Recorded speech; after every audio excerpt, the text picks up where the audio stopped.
Saru Gama Pada Nidani Bhagati.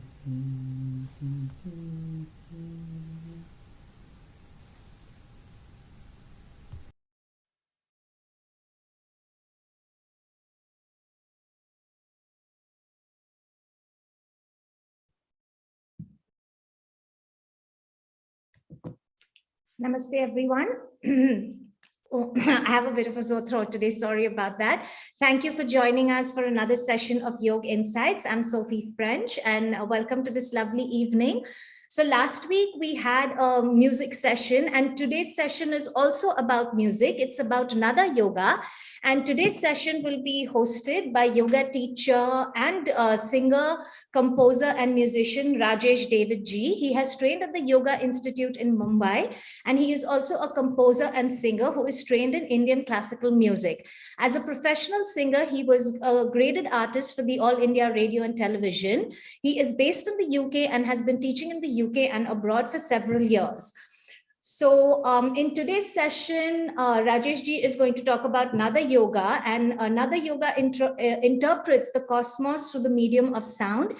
And in today's session, he will explore the path of Nada Yoga through the lens of Pratyahara, Dharana and Dhyana. So Rajesh ji, would you like to join the session? Namaste. Namaste. Namaste. Thank you so much for joining us this evening, Rajesh ji. We're very excited for this beautiful session, and welcome to Indica Yoga's Yoga Insights. Thank you. Lovely, lovely. And lovely to be here in this lovely session. And I just wanted to say greetings from UK, and a warm welcome to everybody who is here. Thank you for being here, and thank you for Indica Yoga and to invite me to present this session. So I would like to begin this session with the universal chant, peace chant from the Isha Upanishad, and for that I'm going to share the screen with you.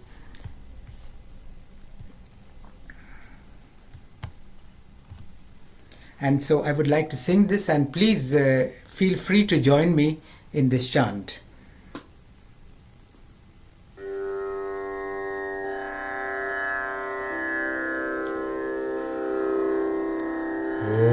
Om Purnamada Purnamidam Purnat Purnamudachyate Purnasya Purnamadaya Purnamevavashishyate. Om Shanti Shanti Shanti.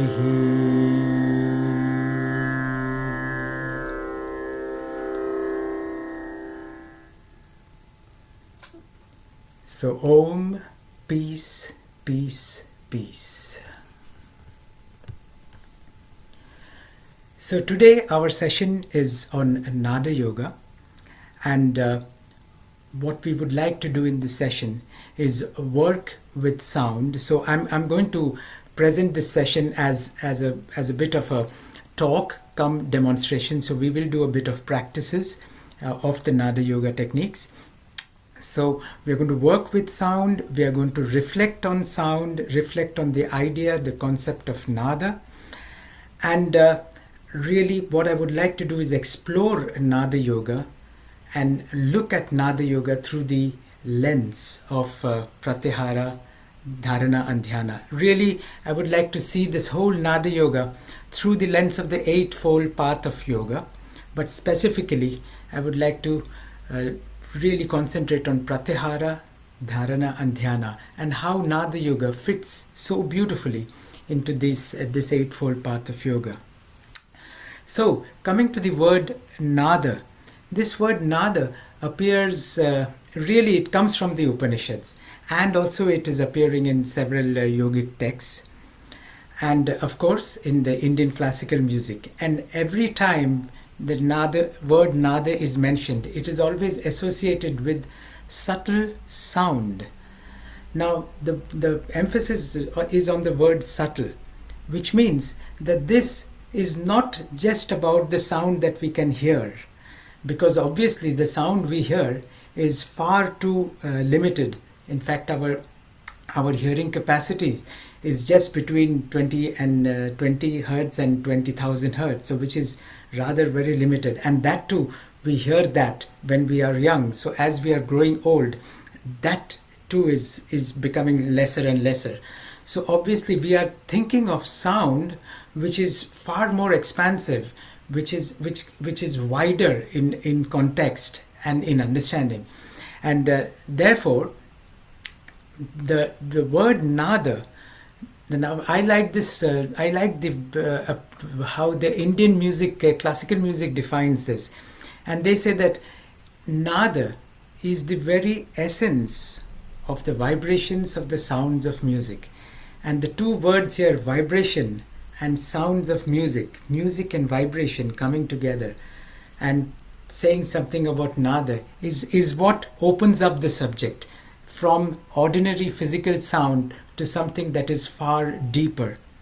And we will look at it because Nada Yoga actually perceives this whole universe as sound. And this idea is really coming from the Upanishads. And the chief tenet of Indian philosophy is that this whole universe is sound. Everything is sound. And the Upanishads give it a name. That sound is Om. And so all the work that we do in Nada Yoga is really trying to understand Om, trying to understand Om in such a way that at one point Om begins to reveal to us what is the true nature, what is our true nature. And this is what Nada Yoga is all about. So even universally, if you think about it, when I said that Nada is the very essence of the vibrations and the sounds of music, vibrations of the sounds of music, the very essence, that is what is underlying all the vibrations. And when we think of the term vibration, even in science, modern science is telling us now that everything is vibrating. So it is no longer an abstract concept. Everything in this universe is a vibration. Yeah, and Nada is the very essence of that vibration, that which is underlying all the vibration. That means if vibration is everything, vibration is this whole universe, the whole universe is sound, everything is vibrating, then what is that which is underlying this vibration? That is Nada. And that really opens up the subject beautifully. And the other side of the story is sounds of music. Music. How is music coming so beautifully into this idea of this whole universe? And I think this is where the great Greek philosopher Pythagoras, I can bring him in here, because Pythagoras found this amazing connection or correlation between mathematical ratios and musical notes. And his instrument was this one stringed instrument called as a monochord. And as he kept on dividing the string into half, then third, a fourth, a fifth, and so on. And each time he divided it exactly at those ratios, he found that the string was giving musical notes. And what he found out was that these ratios and the musical notes are in definite pattern. They are definite. So the string has to be exactly in that half point. Then you get a new note, and 1/3, and you get a new note, and so on and so forth. What he found out was that this is not only true for a string, but these ratios are there all over the universe. So it is as if that this whole universe is nothing but music. Everywhere it is music. The whole universe is vibrating in music. In fact, those ratios that I was talking to you about are there even in our bodies. So actually our body is not just a piece of clay with things, with the eyes and the different parts of the bodies randomly put, but they are in perfect ratio. They are, and in such beautiful ratio that sometimes I believe it to be true, that our body is the best musical instrument ever. Any other beautiful musical instrument is just an expression of the body. It's an extension of this human body, because our human body is created from music. There is music all through our body. Yeah. And so this idea that music is everywhere was opened up by this understanding of Pythagoras, giving this relationship between music and mathematics and ratios and musical notes and so on. So now the way I would like to look at the whole universe is, I feel this whole universe is like a huge big symphony orchestra, and everything, you and me and the trees and the animals and the stars and the planets and the everything are just musical notes in this grand symphony. And this grand symphony is playing in one full music, everything playing together, bringing this grand cosmic music for us. And this cosmic music is our universe, and we are part of this universe, and we are the part of this music.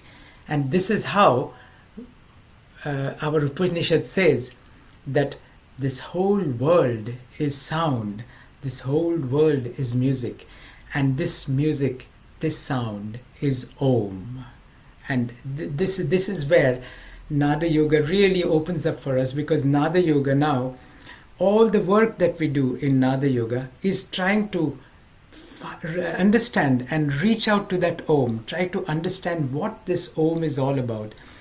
And the more work we do, the more we understand, the more we deepen our understanding, the more this Om opens up and reveals to us. So this is the general idea about Nada, that Nada is the very essence of the vibration, the very essence, that which is underlying this whole beautiful, lovely, cosmic music of the universe. That is the whole universe expressing itself as cosmic music. And what is underlying that? That is Nada. Okay, so I wanted to spend a little time trying to explore certain practices and techniques of Nada Yoga, and seeing how these beautiful practices are designed in such a way that they are trying to bring in this idea of Pratyahara, Dharana and Dhyana within the practice itself. And I would like to begin with Pratyahara. And Pratyahara is, as we understand Pratyahara, every time we think of Pratyahara, Pratyahara is sort of like a withdrawal of the senses. That's what Pratyahara says. Withdrawing the senses, bringing the mind back.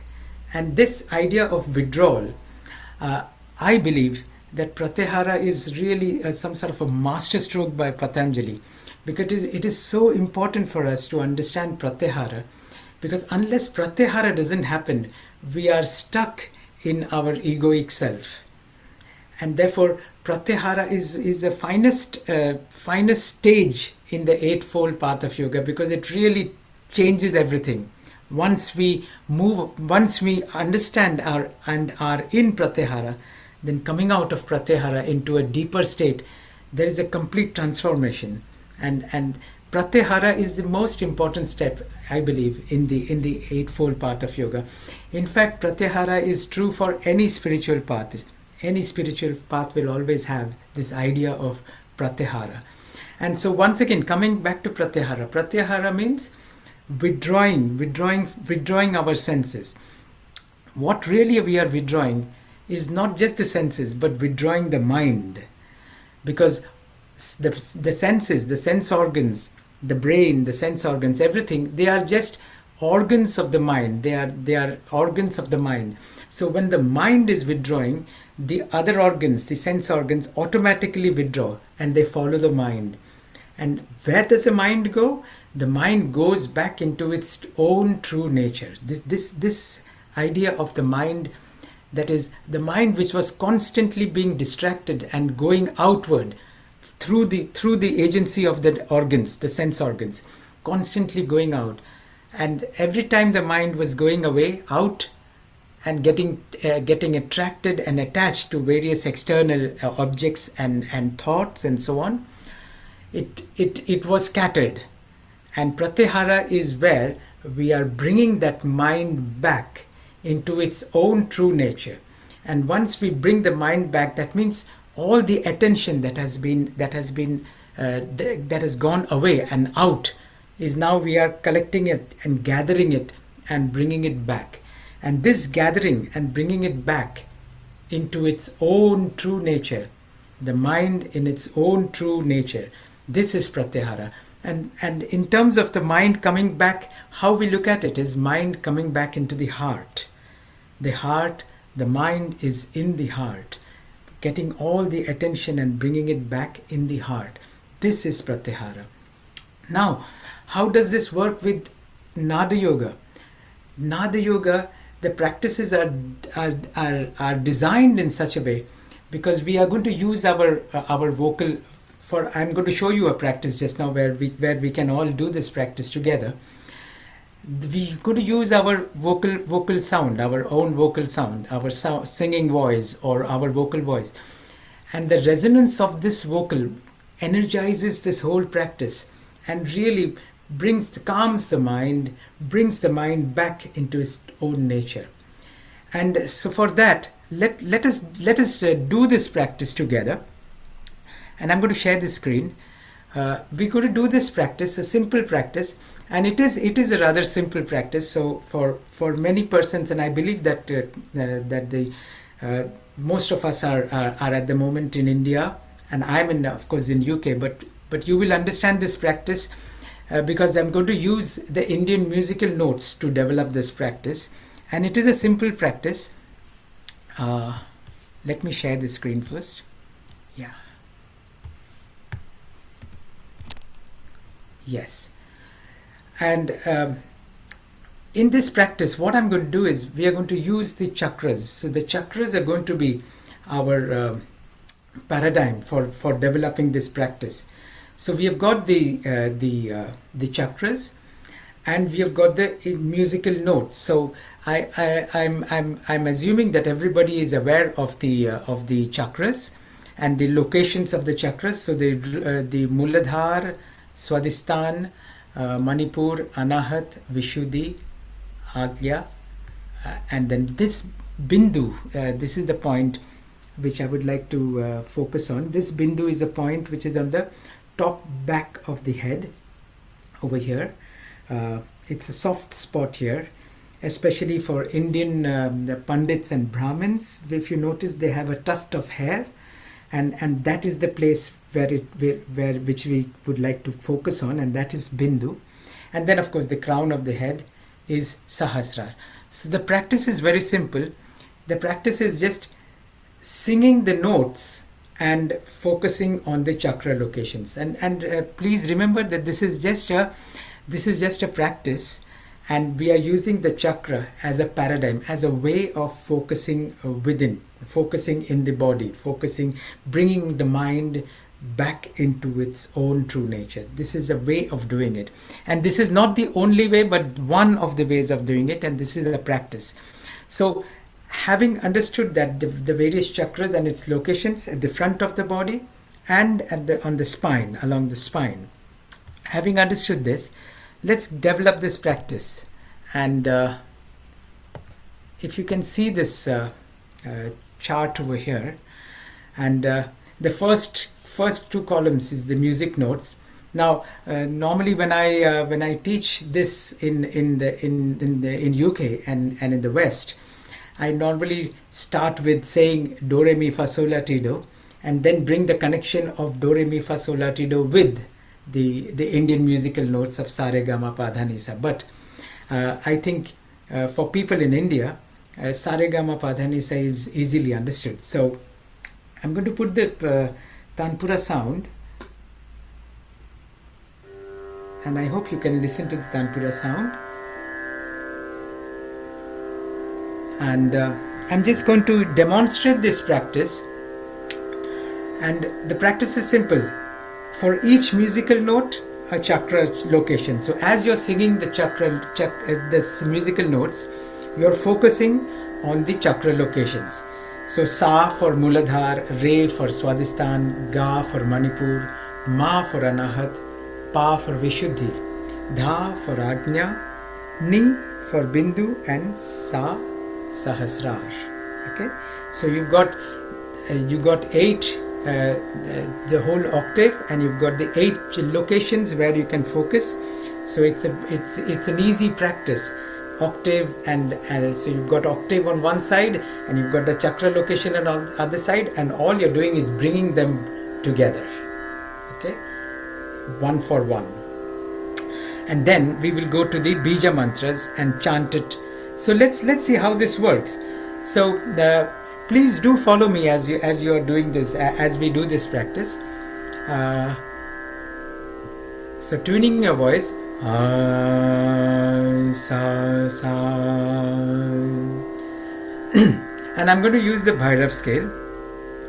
Sa re ga ma pa dha ni sa, sa ni dha pa ma ga re sa. And now, as I said, each note and the chakra. So when you're singing Sa, you're focusing in Muladhar. Sa Muladhar, Re Swadhisthana, Ga Manipur, Ma Anahar, Pa Vishuddhi, Dha Ajna, Ni Bindu, Sa Sahasrar, Ni Bindu, Dha Ajna, Pa Vishuddhi, Ma Anahat, Ga Manipur, Re Swadhisthana, Sa Muladhar. And so you can see that as we are singing the notes, and the practice is developed this way, so we don't have time to really do a lot of practice, but when you keep on doing this practice, this is music sadhana, this is Sangeet sadhana. So as we keep on doing this, we are really bringing our whole mind, our whole attention in the practice. Our whole mind is being absorbed in the music, and the mind is now, all the distractions are now getting dissolved, and the mind is gathering the whole attention and bringing it back into the heart. This is the essence and the rationale behind the practice. Okay, so we keep doing this for a while, and then we go to the bija mantras.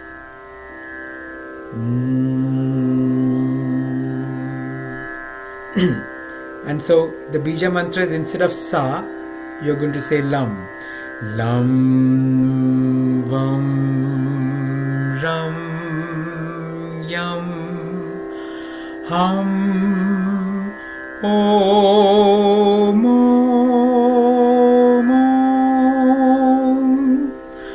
Om Om Om Hum Yam Ram Vam Lam.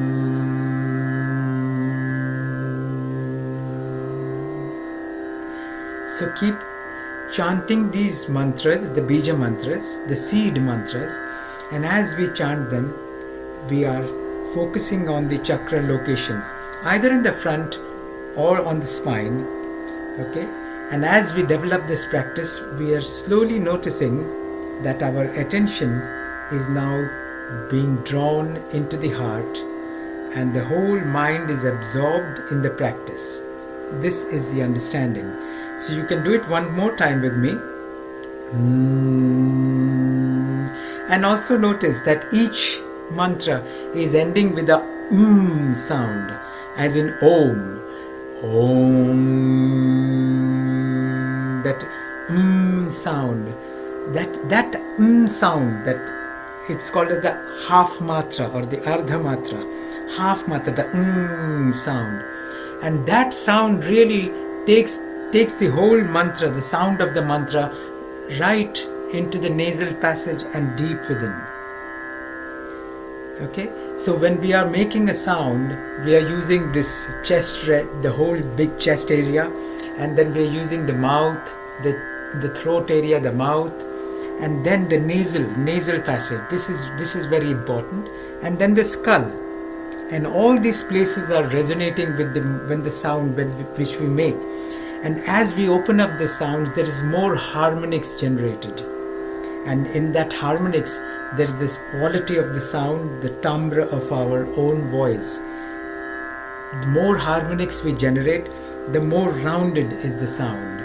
And the bija mantras are helping us to use these nasal passages and at the nasal area and the skull area to generate more harmonics.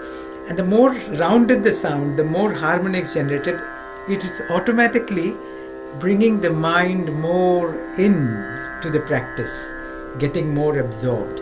It's a beautiful practice. So think of this sound.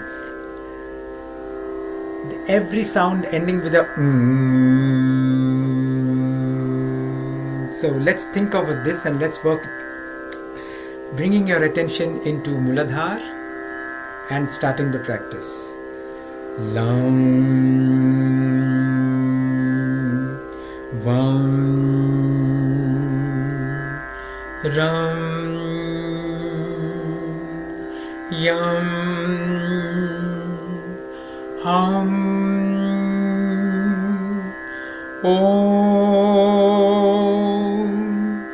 Om, Om,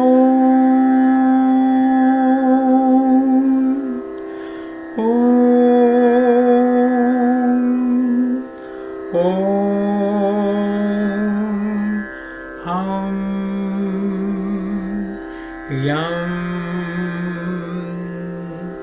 Ram, Vam, Lam.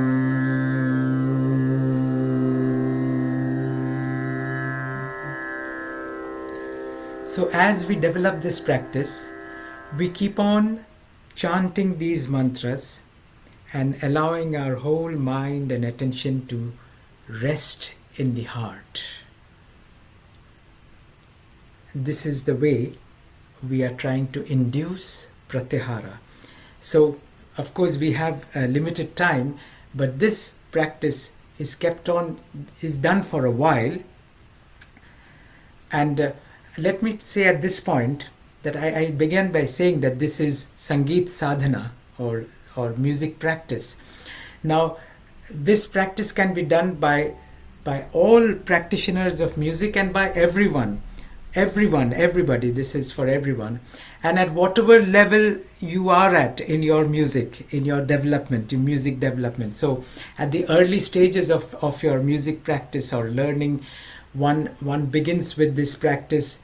You sit with your teacher, your guru, and you're practicing and you're doing the sargams and using the musical notes. And this is true not only for vocal practice but also for instrumental practice. Every time you're practicing, every time you're doing this sadhana, you're being absorbed in that music. The practice itself is drawing you deep within. And every time you're doing this sadhana, you are practicing Nada Yoga. Every time you're practicing sadhana, there is a bit of Om which is revealing itself to us. And that is the idea. Om is opening up in the heart. Okay? So at any level of any stage of our development of music, so as you develop further, as you're learning more, as you're practicing more, you're singing to yourself, you're playing the instrument to yourself, and every time that sadhana is happening, you're drawing yourself deeper and deeper within. And even for top masters and great artists who are playing instruments and vocal music, and this is true not only for India but for anywhere in the world, when they are deep into that music, then they are in the heart. And this being in the heart is the beginning of Nada Yoga. As the music practice, as the sadhana draws us deep within, it is bringing about Pratyahara. So you see, it's how beautiful this Nada Yoga is, that just by being creative and just by practicing and singing music and being in music, that sound is drawing us in. Sound has this amazing capacity of cutting through all the distractions, cutting through all the noise, the external disturbance, and bringing the mind straight into the heart. That is the beauty of sound. And that is why Nada Yoga, it is a very simple practice, but in its simplicity lies the profoundness of the practice, because it just cuts through the noise, cuts through the distraction, and brings one deep within automatically, just like that, spontaneously, automatically, without doing much. One just have to enjoy the practice, and the practice itself is drawing you within, bringing about Pratyahara. So this is the beginning stage of the Nada Yoga practice, and from here we want to take our practice deeper within, from Pratyahara into Dharana. So how does Nada Yoga move from Pratyahara into Dharana? And this stage of movement is very important for our practice, because now what has happened is that at the level of Pratyahara, the whole attention is now gathered and brought deep into the heart. Now that the mind is in the heart, the mind is in the heart, the mind is in its true nature, the mind is focused at one point. This is Dharana, this is becoming Dharana. And as we say that the mind is in the heart, this is where, once again, we will try to understand this practice through the chakra system. So now we are in the heart. Let us look at the heart, and I would like to bring this next page to you, and the heart chakra. So we'll once again use the heart chakra as a symbol for focusing the mind now. The mind is now in the heart. So now think about the heart chakra. And I just put a symbol over here of the heart chakra. You could symbolize, you could visualize it in any way that you are comfortable with. So you've got the heart chakra, your whole attention now after the practice of your sadhana, you are in the heart. Just to develop this practice, let us now sing the bija mantras as if they are opening up in the heart, and we will stick to one note, sa. And so just feel that all the bija mantras are opening up in this heart. So this way, lam vam ram yam hum om om om.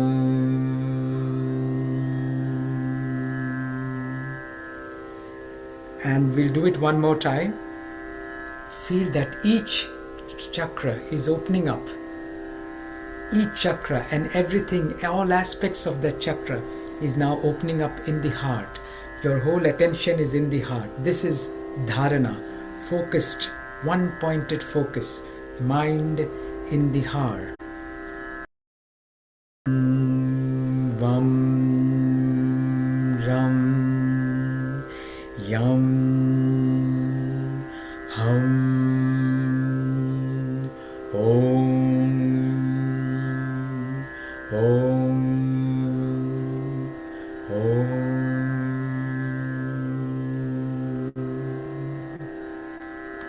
And as you keep chanting these mantras, at one point you will notice that your whole sound is no longer, you're not sounding it, but it is automatically, spontaneously vibrating within the heart. And that is when, as a practice, you're moving from Pratyahara into Dharana. It's almost like you can think of a musician or a singer, the great masters, when they perform, they sing. At some point, their music is playing and they are singing and they are playing the instrument and performing wonderfully. The whole body is moving, the lips are moving, the sound is coming, but their whole focus is only in the heart. It's as if they are in some sort of a zone. The external is no longer there. The whole attention is in the heart. And that is from where the music is coming. The heart is singing now. The heart is bringing out the music. This is Dharana. Nada Yoga and Dharana. And so, thinking of this practice once again, and as I said, we are developing this practice, so I'm trying to bring in some further mantras into this practice so that we can feel and experience this transformation from Pratyahara into Dharana. And you can see the screen over here that I'm going to use a beautiful mantra. This is coming from the Buddhist traditions. And this is a heart sutra. So this is the ending. This mantra is the ending of the heart sutra. And it is about that transformation, that movement, gate gate paragate parasam gate bodhi swaha. And it is that movement from the external, deeper within, going beyond the realms of our being. Like if you think in terms of koshas, starting with the Annamaya kosha, but going beyond, so traveling, going deeper within, going through the koshas, deeper within, deep into the heart, and into the realm of the Absolute. This moving inwards. At the end, Bodhi Swaha, in the realm of the Absolute. And they could describe it, the translators, all they said was, oh, ah, wow. That sense of magic, the sense of ecstasy, absoluteness. That is the Bodhi Swaha. And so as we are in this state, let the heart sing this lovely Buddhist mantra, which is actually part of the Heart Sutra. And I'll just sing this for you, and please do join me when you feel like joining. Om Gate Gate Paragate Parasam Gate Bodhi Swaha Gate Gate Paragate Parasam Gate Bodhi Swaha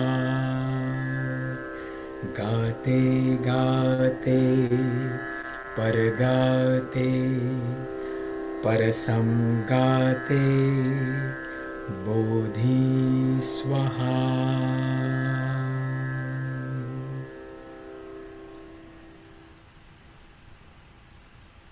And let this mantra vibrate in the heart, spontaneously vibrating in the heart, taking us deeper and deeper within our own being.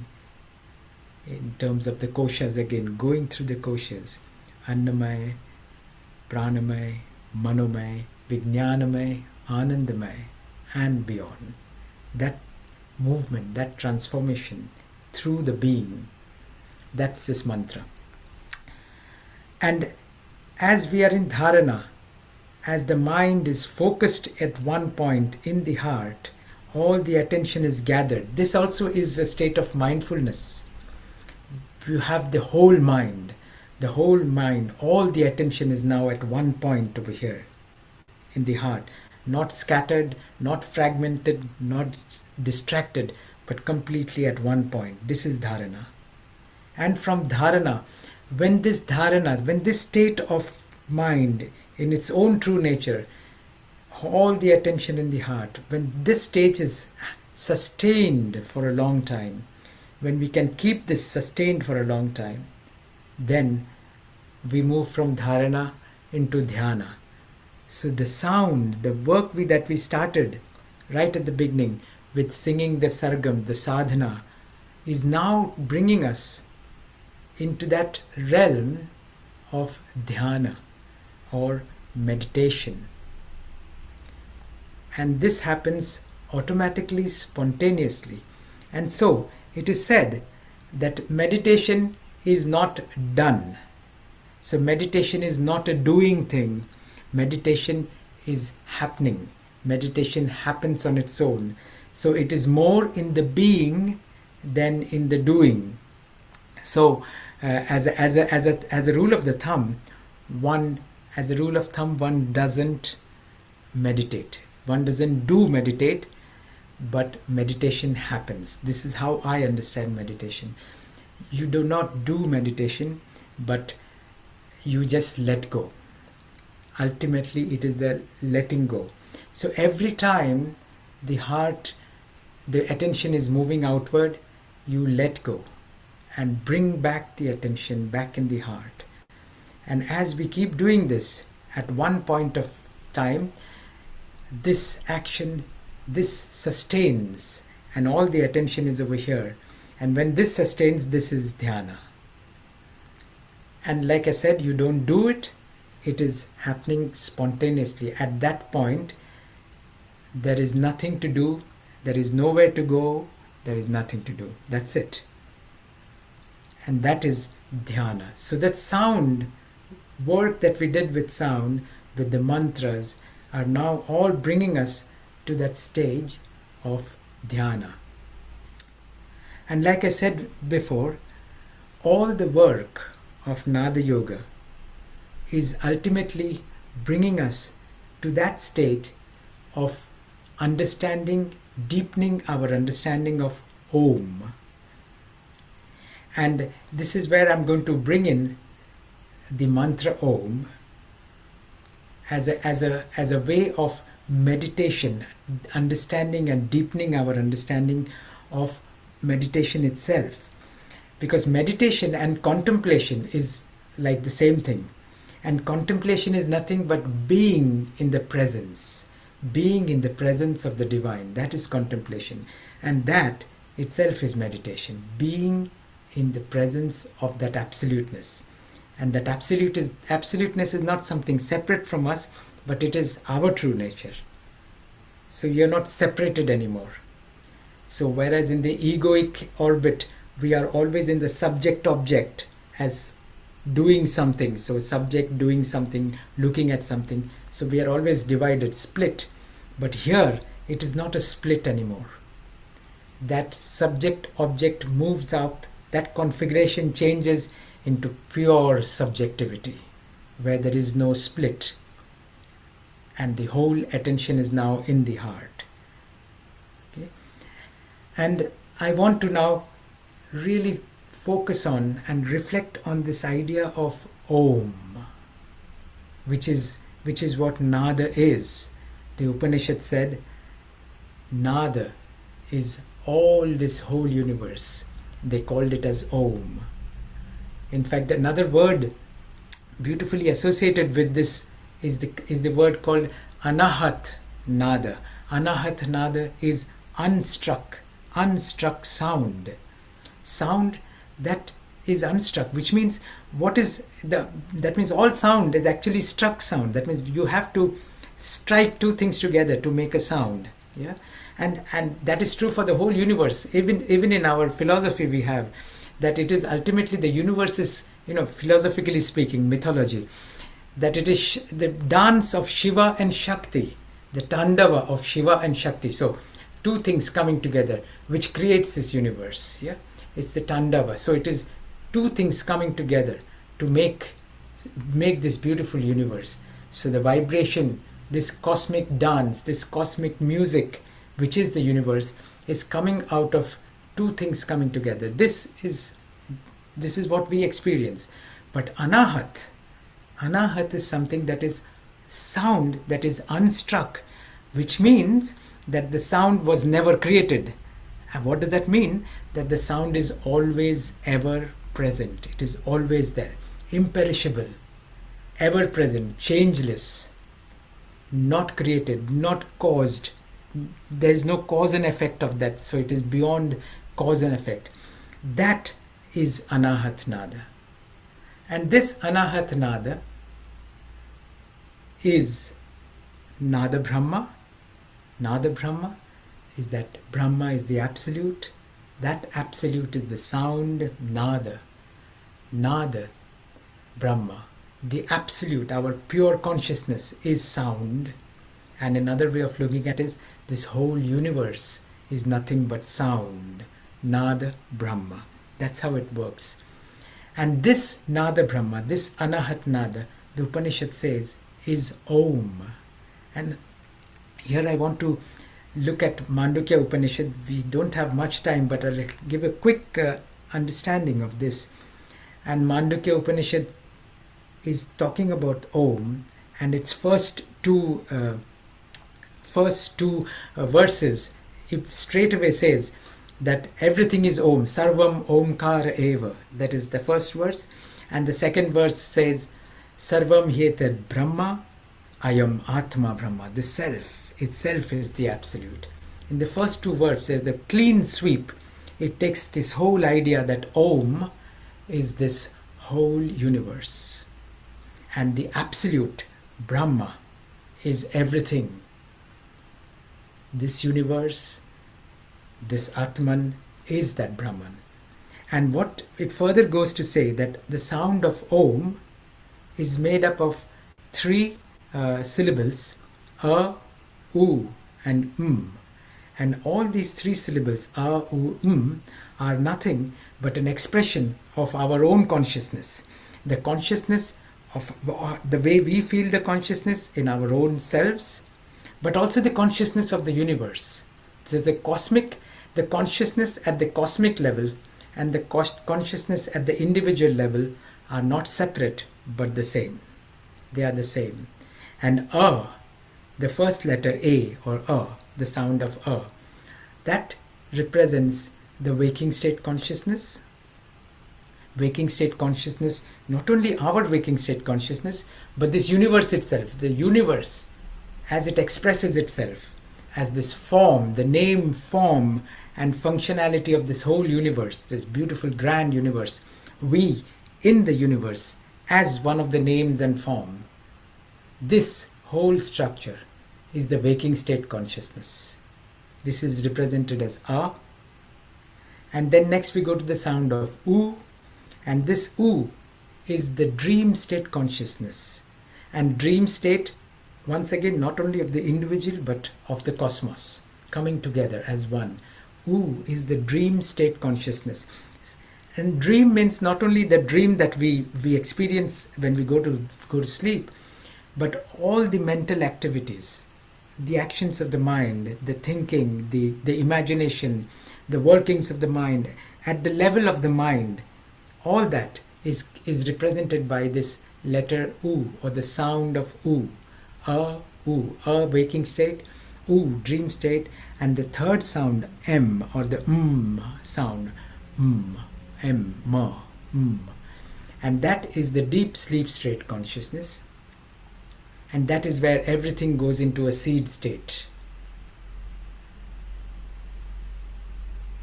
And so this A, U, is consciousness as we experience in our own lives. As we go through our lives, we experience these three states of consciousness. This is A, U, and And this is the sound of Om. But there is one more, and that is the silence. Beyond the sound is a deep silence. And that silence, what the Upanishad says, is Turiya. And how we understand is that Anahat Nada. That is the Nada Brahma. that absoluteness, that pure consciousness, that is that pure absolute silence. And that pure absolute silence is that which is not separate from the three but underlying this three. So at all levels of the consciousness is the consciousness of this pure consciousness of Turiya, of Anahatanada. The consciousness that we experience at the waking, at the dream state is nothing else but this consciousness of the Absolute, Anahatanada. It is because of Anahatnada that all consciousness that we experience is because of that absolute consciousness, which is underlying. It is like the famous example that the great yogis and masters tell us, that you have the ocean and you've got the wave. But what is underlying both the ocean and the wave is water. And that is what we are saying, that what is underlying all consciousness is that Anahatanada. And that is that pure silence. So out of that silence comes the sound. It appears in that silence, the sound, which is the whole universe, the cosmic music. And it again disappears in that silence. The silence is ever present, imperishable. Aksharam is the word Mandukya Upanishad uses. Ever present, always there. And in this appears the cosmic dance, the cosmic music, which is the expression of which is the universe. So this is how we are moving. And we have seen the practice from sound. We are drawn deep within ourselves, deepening our understanding of Om, and at that breakthrough moment we realize that everything is just that pure silence, the very essence of the vibrations of the sounds of music. That was how we started by what is Nada. This is it, Anahat Nada, that pure absolute silence. And Mandukya Upanishad really helps us to, it is pointing, Mandukya Upanishad points us to that deep essence of our own being, that our own Atman is nothing but that absolute pure consciousness, the Anahata Nada, Nada Brahma, Turiya, absoluteness. So this was briefly how we work with Nada Yoga, and Nada Yoga taking us through, in its practice, through the practice, taking us from sound into the deep realm of silence. So Om, in its sounding, when it vibrates, in its sounding, is this whole manifest universe, and Om, in its silence, is the Absolute. Sarvam Omkara Eva. Everything is Om. This is it. Everything is Om. So I would like to end this little session by just chanting that mantra Om, and I would invite you to join me in that chant. And so the chant is, the three sounds is A, U, but the A and U becomes an O. That's how it becomes Om. But that silence is also an important aspect of the sound. So give time for that silence. Allow that silence to be there. And the next time we make the sound, feel that the sound is coming out of that, emerging from that silence, and it goes back into the silence. So this is the sound of Om. All aspects, the sound and the silence, is Om. So we'll chant it 3 times. Please do join me. Om.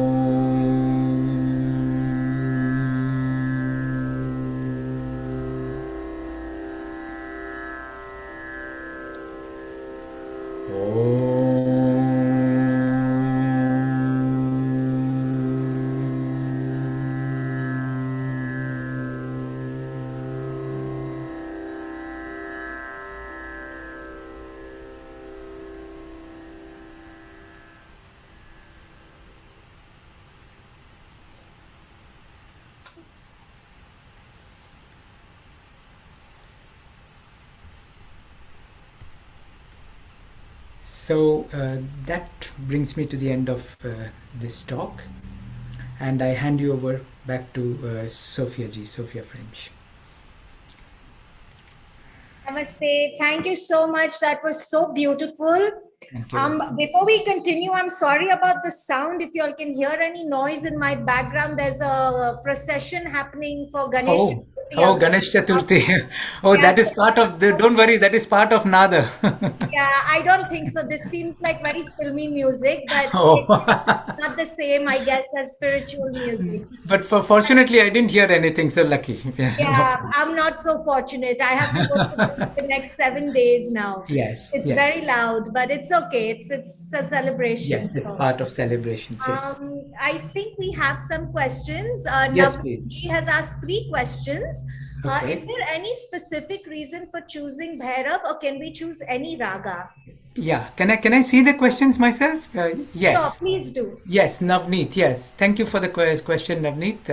Is there no? There is no specific reason for using Bhairav. You can use anything you want, but I specifically use Bhairav because but I sort of I associated this practice for the morning times, and I feel when we sing the Bhairav raga or the notes of the Bhairav in the morning hours, it really resonates with nature at that time. And so I love the notes of Bhairav in the morning as a morning practice. But Indian ragas are so beautiful. You can just keep changing the ragas at whichever time of you're practicing, and try to feel the resonance of the notes that you're making, and how it resonates with the time, with the universe around. How are you, that is your music, and the music of the universe, how is it coming together? And I think that would be your practice really. So Bhairav is one choice, but you could take any choice. Yeah, you could use, and not only Bhairav, but any sort of music, any music. Yeah, Thank I you. hope that answers the question. Yeah. Yeah, his next question is, can you chant a Bij mantra for a longer period for up to 60 seconds or more? Oh yes, yes. As long as it is comfortable, as long as it is comfortable to chant, and so the beauty of every mantra is that, like I said, it is that sound, the ardha matra, and that half mantra, that every mantra is actually drawing you deeper within. So whenever you chant a bija mantra, so be in that sound, and that will draw you within automatically. And that's the beauty of the practice. So time is not of essence, as long as it is comfortable for you. So it is a function of breath. How long can you chant? It's a function of your own breath. The more you practice, the more breath you have. Most importantly, please don't be out of breath, because that is counterproductive. So it has to be ease, with great ease. The whole practice has to bring about ease and comfort and calmness. That is how the mind is coming deeper within. If the mind is agitated, is struggling to get breath, then it is nowhere in the practice, and it is scattered. Okay, so every practice you do is towards calming the whole body and the mind. Mind, body, breath. This is the three. Integrating mind, body, and breath, so that they are integrated and one whole and relaxed. And that calmness is what is important for our whole practice. Yeah. Thank you. He's then asking, is there any specific way of chanting Om? Once again, Om.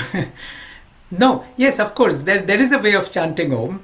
And I said once again, Om, whenever you chant Om, see that you use all your resonators. That's what I would say. So the chest is a big resonator, and even your belly and your chest. This is the area where the low sounds are coming, and then you've got your this area and your mouth. These are the mid sounds, and then the high sounds are coming in the nasal area, and the very very high frequencies are now touching in the skull. And if you open up all these resonators, so actually when you practice, like feel that you're actually pushing the sound in this and opening up this. So it's like Om.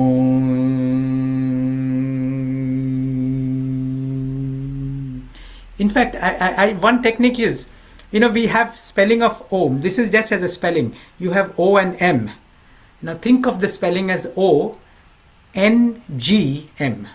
So the Ng is the sound. So Om. That Ng sound is going to push the sound in your nasal area.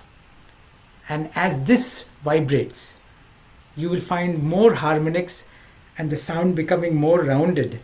And when this sound becomes more rounded, you'll find you have got more capacity to hold that sound. That the first question, that how long can I chant? This is it.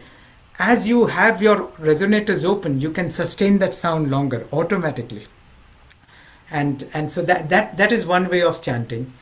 But open up all the resonators and make it a sound which is your true sound. Yeah, that's it. Yeah.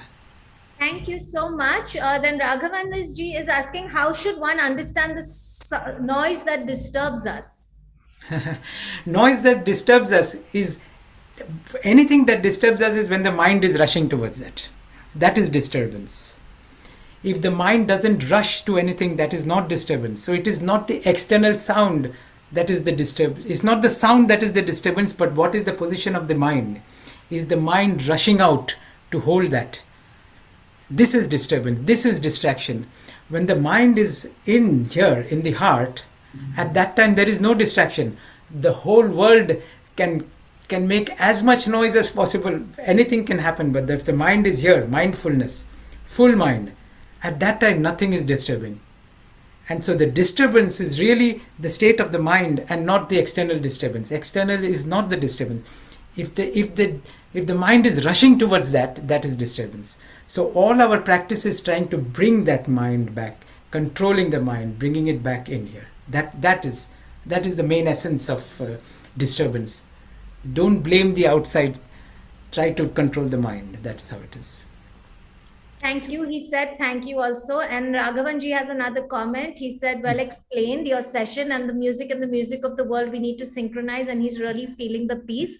Thank you for that sentiment. We only have time for a few more questions. So Navneet, this will be the last question we're taking. Before that, Mani Ramakrishnan ji is asking, he said your session is very enlightening and inspiring. He has no background with music, but do you have any other recommendations for developing the practice using nada to develop the yogic path? Yes, like I said that of course, if you're a musician, then it is helping because the sadhana, the practice of your own music is becoming part of Nada Yoga. But if you are not a musician, it doesn't matter. You can still continue with the practice as much as you can. But another thing I didn't mention, but listening to music is also part of that same thing. Listening to music, that music will draw you within. So even if you're not singing, you can listen to music, be part of the music, and that being part of the music, being absorbed in music, will automatically bring the mind in the heart. Yeah. So yeah. That was such a beautiful answer. Thank you so much.